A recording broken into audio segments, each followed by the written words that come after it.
you know, show, you know, exemplify, hey, I'm following the rules, I'm doing to the best of my ability, show me where I got it wrong so I know I can get it right. So online school is good if you can't go to the school. But me, myself, personally, I'd rather be at school interacting with the teacher so the teacher could get to know me, get to know what kind of person I am. And, you know, I'm just like in leadership, you just like to interact with people.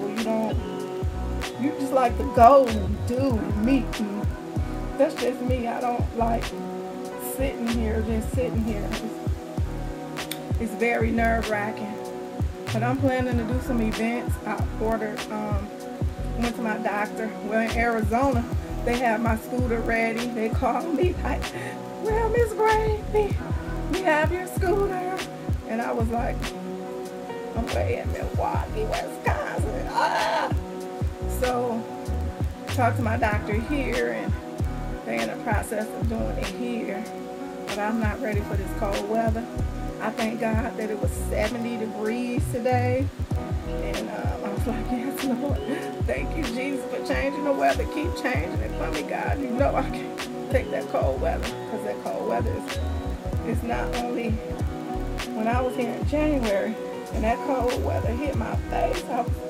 I gasped for air because it was so cold. It's like, and then I got sick and I was in the hospital. So I told all my doctors, I said, I want to be outside as less as possible when the winter hit. And that's like coming up December.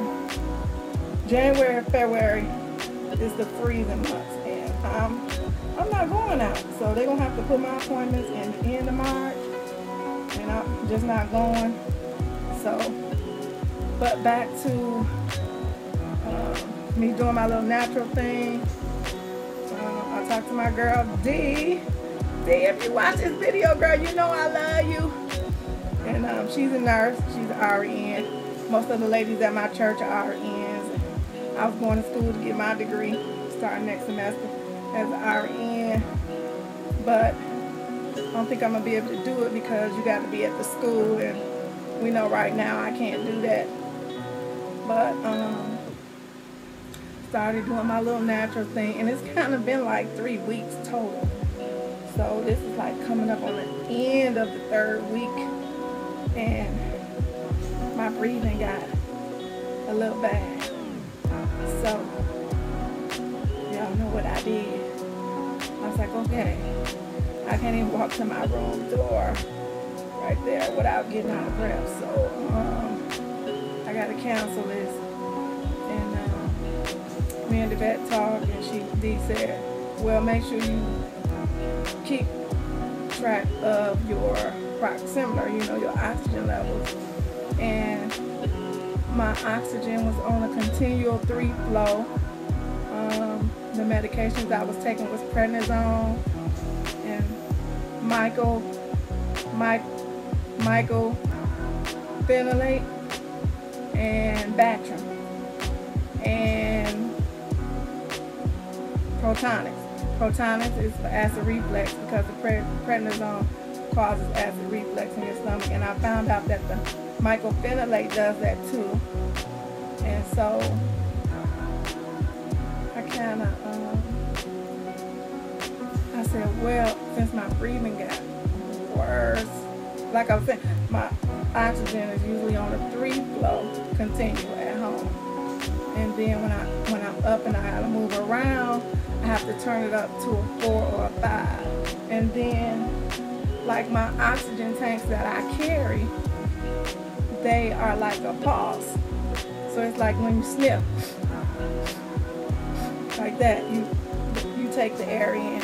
And so when I'm using that, like going in the kitchen or in the living room, I have to turn my oxygen up here at home to like a 4.5. But when I'm going in a car, because I'm going down, they're little small, they're not big steps, but it's like 1 step down by the back door and then 1 step out the door, and then my truck is like right there. So just taking those steps down and climbing up in the truck brings my O2 down. Because like sitting up and standing, that takes a lot of energy, or bending down to put on shoes, that takes a lot of energy. I have a caregiver that comes in and cleans up and helps me with lunch, and helps me with cleaning up behind my bath and getting out my clothes. She helped with a lot of stuff, and they're in the process of giving me more hours. But I kind of, because my breathing, last night I noticed that when I checked my oxygen, it wouldn't go past a 92. And I was laying down in the bed, and I was just laying there, you know, in my pajamas and my covers, getting ready to go to bed, because I had finished up with my little school stuff I was going to do for last night. And I remember Dee said, make sure you check your oxygen levels while you're doing the natural, because if they change, you might have to go back, because that means the inflammation might be growing. And so when I checked it, I was like, it won't go past 92. And I'm laying down. And it usually goes to 96, 98. And it didn't go up. So I turned the oxygen up on 4.5, 5, and I was laying down. And it still didn't go up. It was like at a 94. And I was laying down. So I said, well, maybe the inflammation is trying to grow, and I better start back at least on the prednisone. So I started back on the prednisone, and today I started back on the prednisone. And, I went to the lung transplant class, because like I said, Charles invited me, even though my doctor hadn't seen me yet. He was like, oh, you can come to the class, they won't mind. So I went to the class at Freighter, and I met a lot of the transplant people, and it was like around about 12 people there that was post-transplant. Today the oldest one had been post-transplant 4 years, and they was giving me all the tips, and I was telling them how, you know, I gained all this weight, how did they cope with that? And they was like, don't worry, you're going to lose your appetite. Don't even worry. I said, well, I can't wait to lose my appetite. And the lady said, don't say that, because you're going to lose it. And I started looking at all of them, and I was like, they skinny. Now, I ain't saying I was ever skinny, but they were skinny people. Like, they looked like they were like 120, 30 pounds. And I ain't been that little since I was 14. I always weighed at least 150, 160. Even when I was a teenager, when I hit 15, I was wearing a size. At 14, I was wearing a size 7'8", so I was wearing 140 at 14. So I was like, I don't want to be skinny like that. But she said, you're going to lose your appetite, and, you know, after you have the transplant, you're not, you know, you're just not going to have an appetite. And, you know, they say you're going to be on like 15 medications, 15 to 20 medications. And I was thinking, that means, she said, but everything will be okay if you just follow everything they say. Everything they tell you to do, just do it. And, you know, she was like, I feel real good. And then Charles, he's been, I think he said 3 years. And he said he always been a small guy anyway. He was always little, small. So he said prednisone didn't make him gain weight. He said he's been on prednisone since 2002.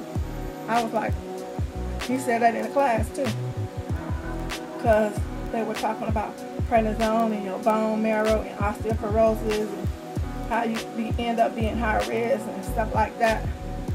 And so with a lot of people there, I was really inspired. And one lady, an older African American lady, she said she just got transplanted in January of 2016 at Freighter. And I was like, wow, because I was here for Christmas and was supposed to leave January 7, 2015 and end up in Freighter for 4 days because I caught a cold and whole body was trembling out of control and couldn't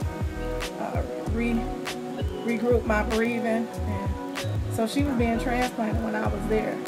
But she said she got sick. She was in the hospital for 3 months.